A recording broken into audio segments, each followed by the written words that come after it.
እኔ ሳስበው አሁን አንድ ቀን በጥልቁ አገልግለን አናውቅ። ትክክለኛ አገልግሎት የሚባለው ሂዱና አስተምሩ ነው። ኑና ተማሩ በሉ አይደል? ዘወትር ማክሰኞ ማህበረ ጽዮን ኑና እንዲያለ ጉባኤ አለ። እሱ ኑና ተማሩ። ይሄ ማለት ከላይ የሚንሳፈፉትን አሶች መሰብሰብ ነው። ወደ ጥልቁ መጣል የሚባለው የቤተክርስቲያን ትክክለኛ ተልእኮ ፈጽሞ በክደት ውስጥ በጨለማ ውስጥ በተስፋ መቁረጥ ውስጥ ያለውን ሰው ከዛ ማውጣት ሲቻል፣ ይህን ለማድረግ እግዚአብሔር በቸርነቱ ይርዳል። ወደ ጥልቁ ጣለው ለማጥመድ ጣሉ አለው። ስምዖንም መልሶ ምን አለ? ሌሊቱን ሁሉ ስንደክም አድረን ምንም አልያዝንም ነበር። ሌሊቱን ሙሉ ምን ስንል ያደር ግን አንድም ዓሣ አልያዝንም። እውነት እኮ ነው። ጥልቅ ውስጥ ያሉትን ኃጢአት ውስጥ ያሉትን ሰዎች አጥምዶ ለመያዝ የማን እርዳታ ያስፈልጋል? ሌሊቱን ሙሉ ስለደከምክ አይደለም። ዕውቀት ስላለ ብዙ ስለምታቅ ብዙ ጥሩ ተናጋሪ ስለሆንክ ጥሩ ዘማሪ ስለሆንክ ጸጋው ስላለ ሰው መመለስ ሰው ወደ እግዚአብሔር ማምጣት አይቻልም። በማን እርዳታ ብቻ ነው? ሌሊቱን ሙሉ ደክመናል አለ። ሌሊትና ቀን ብዙ አገልግሎት ሊገለገል ይችላል። እግዚአብሔር እጁን ካልጨመረበት ግን ምንም ማድረግ አይችልም። እግዚአብሔር ከተማን ካልጠበቀ ጠባቂዎች በከንቱ ይደክማሉ። ቤትን ካልሰራ ሰራተኞች በከንቱ ይደክማሉ። አገልግሎት ውጤት የሚያመጣው ሰዎችን ወደ አምልኮተ እግዚአብሔር ወደ ንስሐ የሚመልሰው እኛ ሌሊትና ቀን ስለደከምን ሳይሆን ራሱ እግዚአብሔር እጁን ሲያስገባበት ነው። ጴጥሮስ ይህንን ያለው አቤቱ ሌሊቱን ሁሉ ስንደክም አድረን ምንም አልያዝንም፣ ነገር ግን በቃልህ መረቦቹን እጥላለሁ አለ። በምንህ? በቃል። ስለዚህ መረቡ ስለተጣለ ሳይሆን በማን ቃል ሲጣል ነው የሚሰራው? በእግዚአብሔር ቃል ሲጣል። ሰዎችም በሌላ ፍልስፍና፣ በሌላ ወሬ፣ በሌላ ብልጠት ወደ እግዚአብሔር መመለስ አይቻልም። በምኑ ብቻ ነው? በቃሉ ነው፣ በወንጌሉ ብቻ ነው። ወንጌሉን ብቻ በማስተማር ቃል እግዚአብሔርን ብቻ በማስተማር ማጥመድ ነፍሳትን ማዳን ይቻላል። በሌላ መጣል ወዮል ምናምን በማለት በሌላ አይነት ስልት ሰዎችን ወደ መረቡ አሶችን ወደ መረቡ ማምጣት አይቻልም። ስለዚህ ጴጥሮስ ስለ ቃል መረቡን ጥላለሁ አለ። ይህን ባደረጉ ጊዜ እጅግ ብዙ ዓሣ ያዙ ይላል። እንደ ቃሉ ከሰራ የቤተክርስቲያን አገልግሎት ቃሉን መሳሪያ ማድረግ የቻለ እንደሆነ ወንጌሉን መስበክ በትክክል ማድረስ ወደ ሰዎች ጆሮ ወደ ሰዎች ሕሊና ማድረስ የቻለ እንደሆነ ቃሉ ነፍሳትን ከአሉበት ከጥልቅ ውስጥ ያወጣል። እግዚአብሔር በቸርነቱ ያውጣል። ተስፋ ቆርጠው ያሉትን ሰዎች ቃሉ ያወጣቸዋል። እኛ አይደለም የምናወጣቸው፣ ተናጋሪዎቹ አይደለም የምናወጣቸው፣ ዓሣ አጥማጆቹ አይደለንም። እኛማ ሌሊቱን ሙሉ ስንደክም አድረን አንድም ዓሣ አልያዝንም። ቃሉ ብቻ ሲጨመርበት ግን ከጥልቁ ውስጥ ፈልፍሎ ዓሦችን ያወጣቸዋል። በጣም ብዙ ዓሣ ያዙ፣ መረቦቻቸው ተቀዳደዱ ይላል። ዓሣው ከመብዛቱ የተነሳ መረቡ ምን አለ? ተቀደደ። ቤተ ክርስቲያን ዓሣ ማጥመድ ምዕመናንን ማጥመድ ያለባት ወደ ጥልቁ ነው ብለናል አይደል? አሁን ወደ ጥልቁ ለሁሉ ክፍት ነች። ቤተ ክርስቲያን የማታስተናግደው ሰው የለም። ኃጢአተኛ የምትለውን፣ ዘማዊ የምትለውን፣ አመንዝራ የምትለውን፣ ነፍሰ ገዳይ የምትለውን ይሄ እንኳን ባይመጣ ጥሩ ነው ቤተ ክርስቲያን ለቤተ ክርስቲያኑም ጥሩ አይደለም የምትለውን ሰው ሰብስባ መረቡ ውስጥ ትጨምራለች። ስትጨምር ግን ምን ችግር አለባት? መረቡ ምን ይላል? ይቀደዳል። ይሄው ቤተክርስቲያን ለምን የምትታወቅ ይመስላችሁ? እንበጠበጣለን አይደል? ወይስ ፍቅር በፍቅር ነው? መልሱልኝ። እንደውም አንዳንድ ሰው ኦርቶዶክስ ቤተክርስቲያን ሁሌ ጭቅጭቅ ሌሎቹ ሊዋቸው የሚል ሰዋል። አንደኛ ሰይጣን የራሱን ፕሮጀክት አይበጠበጥም ነው እንዴ? ሁለተኛ መረዋ ለምንድን ነው የምትቀደደው? ቤተክርስቲያን ሁልጊዜ ጸብ፣ እገሌ ከገሌ እንዲህ ያለ እንዲህ ሆነ። ለምንድን ነው የምትሰማው? ያልሰበሰበችው አይነት ዓሣ የለማ። ሻርኩንም አስገብታለች፣ ባልጩቱንም አስገብታለች። ድንጋይ ምናምን ወደ ምኑ ጣሉ ነው ያለው? መረቡን። በቃ ይኸው ከጥልቁ ሰበሰበንና እግዚአብሔር አመላችን መቶ ነው። አንስማማ፣ እንጨቃጨቃል፣ እንሰዳደባለን። በዚህ መሃል መረቧ ምን ትላለች? አቤት ስንት የተቀደደች ቤተክርስቲያን፣ ስንት የተቀደደች፣ ስንት ቦታ ተከፋፈለች። የማትቀደደውን የክርስቶስ ቀሚስ የሰበሰበቻቸው ዓሦች ቀዳድተዋል በየቦታው። ስንት ጥርስ ያለው ዓሣ አጥምዳ ይሆን በእውነት ስንት አይነት። በእኛ ምክንያት እኮ ነው ቤተክርስቲያን ሰላም ታል። ስንት የተከፋፈለች ከመጀመሪያው ክፍለ ዘመን አንስቶ ከአራተኛው ክፍለ ዘመን ቤተክርስቲያን አንድ የነበረችው ምዕራብና ምስራቅ እንዴት ነው የተከፈሉት? ያልሰበሰበችው ዓሣ። አርዮስም ዓሣ ነበረ፣ ንስጥሮስም አሳ ነበረ። በየዘመኑ የተነሱ የተለያየ መከፋፈል የፈጠሩ ሁሉ መረቧን የቀደዱ ሰዎች ናቸው። ክርስቶስ እየነገረን ያለው ለጊዜው ጴጥሮስ ስለሚያጠምደው አሳ አይደለም። ወንጌሉ እሱ ብቻ አይደለም ጉዳዩ፣ ስለ ቤተክርስቲያን ነው፣ ስለ ቤተክርስቲያን አገልግሎት። መረቦቹ ተቀደዱ። በሌላ ታንኳ የነበሩትን ጓደኞቻቸውን መተው እንዲያግዟቸው ጠቀሱ። መተውም እነዚያ የተጠሩት እርዱን የተባሉት ሰዎች ታንኳዎቹ እስኪሰጥሙ ድረስ መረቡን በአሳ ምን አሉት? ሞሉት ይላል። ይሄ ደግሞ በዚህ ዘመን እንደ ቤተ ክርስቲያን የጎደለ ነገር ነው። አንድ ጀልባ ላይ ሆነ ይሄን ጀልባ የሚያሰጥም የህዝብ ቁጥር ሲበዛ ሌላ ቦታ ያሉ አጥማጆችን ኑ አግዙኝ ስትላቸው መተው ማገዝ አለባቸው የለባቸው? አለባቸው። እንደ ቤተ ክርስቲያን አገልግሎት ግን አይደለም። ያጠመድከው አሳ አንተ አብረህ ብትሰጥም ዞር ብሎ የሚያይ ሰው የለም በዚህ ዘመን። ይሄ ማለት በሚያገለግሉ ሰዎች መካከል ደግሞ ፍቅር የለም። አንደኛው ሰባኪ፣ አንደኛው አባት፣ አንደኛው ካህን፣ አንዱ ሀገረ ስብከት በሚያገለግለው አገልግሎት ብዙ አሳ እየፈጠረ ብዙ አሳ እያጠመደ ያለ የተሳካለት አገልግሎት የሚያገለግል ቦታ ይኖራል። ከኔ ጋር ናችሁ? አንዱ መምህር ተነስቶ ጸጋ እግዚአብሔር ረድቶት በጣም ብዙ ምዕመናን በሱ ምክንያት ንስሐ ገቡ ልበላችሁ። ከህዝቡ መብዛት የተነሳ ያ ሰው ካለው አቅም በላይ ሆነበት ልበላችሁ። ያቺ አጥቢያ ቤተክርስቲያን ያንን ሁሉ ምዕመን ማገልገል የማትችልበት ሁኔታ ቢፈጠር ማገዝ ሲገባ ሌላ ቦታ ያሉት መደገፍ ሲገባ መንቀፍ ነው። የኛ አገልግሎት ማጣጣል ነው።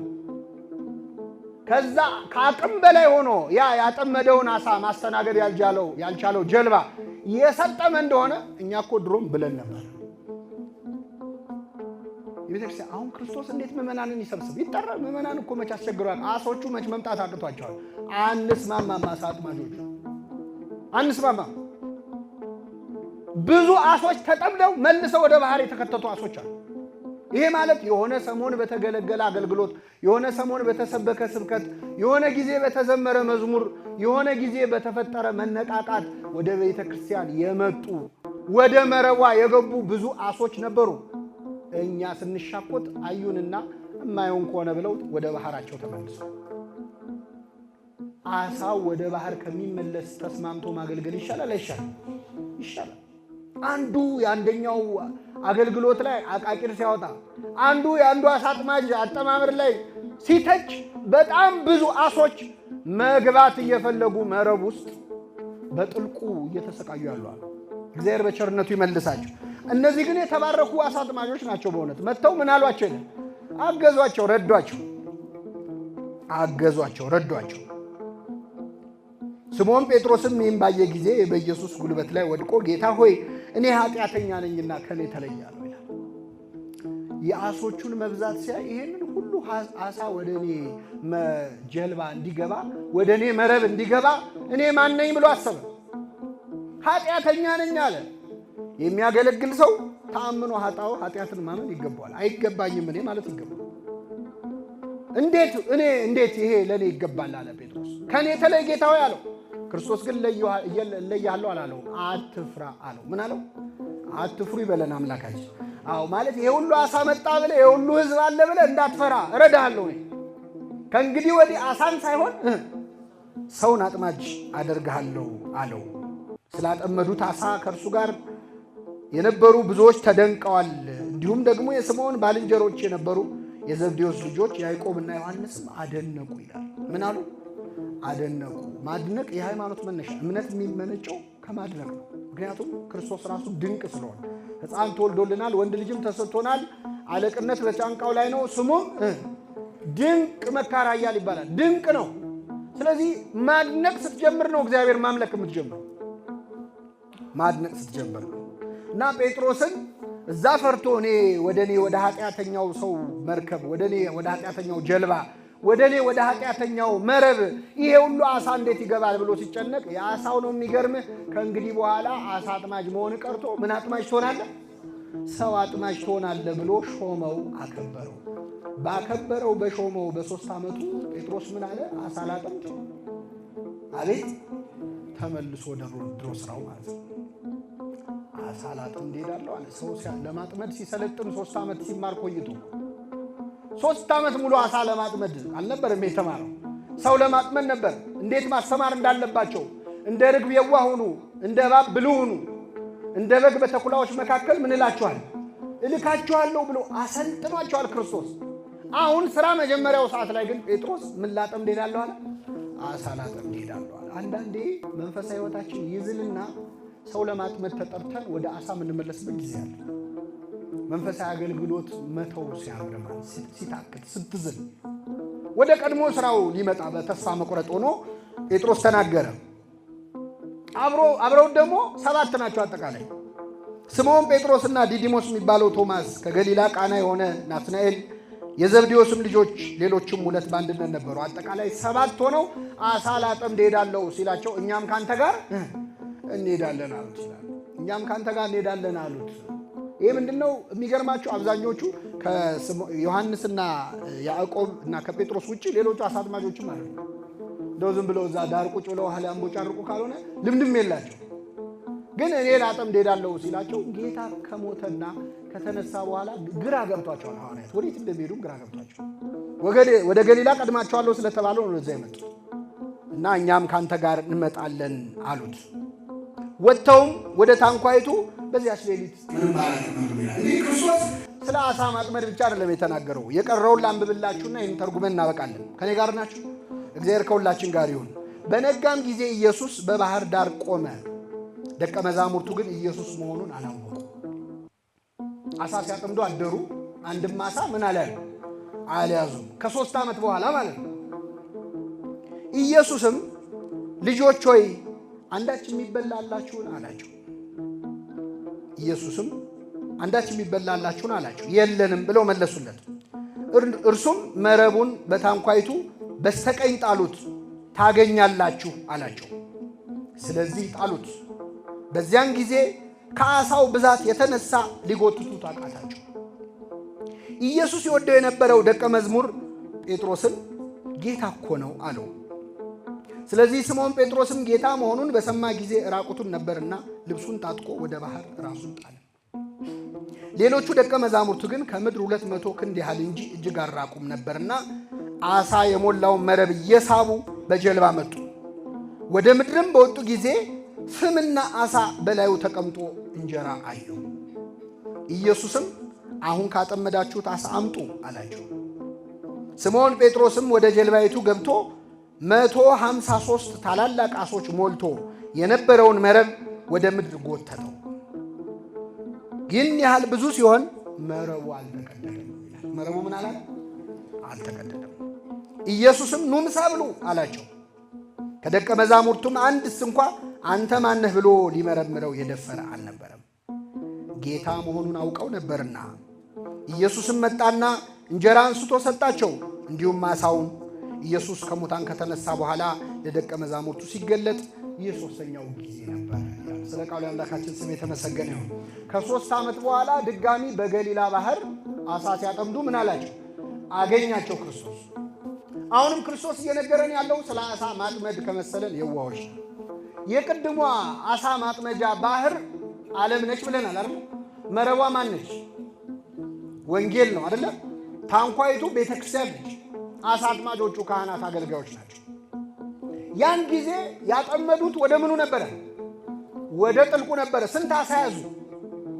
እጅግ ብሶ አሳ። መረቡ ምን ሆነ? ተቀደደ። ያሁኑ ግን አልተቀደደም። መረቡ አልተቀደደም። የተያዙት አሳዎች 153 ነበሩ። መረቡን ደግሞ የጣሉት ወደ ከታንኳይቱ በስተምድር በስተቀኝ ነው። ክርስቶስ ሊለን የፈለገው ሌላ ነገር አለ። እንግዲህ የሚገርማችሁ ይህ ቃል አሁን የምናነበው የወንጌል ክፍል የተጻፈው በዮሐንስ ወንጌል ምዕራፍ 21 ላይ ነው። የዮሐንስ ወንጌል አጠቃላይ 21 ምዕራፍ አለ፣ የመጨረሻው ምዕራፍ ማለት ነው። ግን አንዳንድ ጸሐፊዎች እንደውም ዮሐንስ አልጻፈውም ብለው የሚከራከሩ ሰዎች አሉ። ለምንድን ነው የሚያሰኛቸው? ምዕራፍ 20 ሲያልቅ ዮሐንስ ኢየሱስ በዚህ መጽሐፍ ያልተጻፈ ሌላ ብዙ ምልክት በደቀ መዛሙርቱ ፊት አደረገ፣ ሕይወት ይሆንላችሁ ዘንድ ይህ ተጽፏል ብሎ ዘግቶታል። ለምንድን ነው ድጋሜ የከፈተው? ስለዚህ የጻፈው ዮሐንስ ሳይሆን ደቀ መዛሙርቱ ነው የሚሉ ሰዎች አሉ። ግን ይህ በእኛ ቤተክርስቲያን ትርጓሜ ቤት እንደዚህ የሚባል ትምህርት የለም። በዚያ ላይ ዮሐንስ ምዕራፍ 21 ከቁጥር 24 ላይ ይህን የመሰከረ ይህን ጽፎ ያለ ይህ ደቀ መዝሙር ነው ብሎ እኔ ነኝ የጻፍኩት ብሎ ጨርሶ ነው ሄደው። ከኔ ጋር ናቸው። ስለዚህ የጻፈው ማን ነው ማለት ነው? ራሱ ዮሐንስ።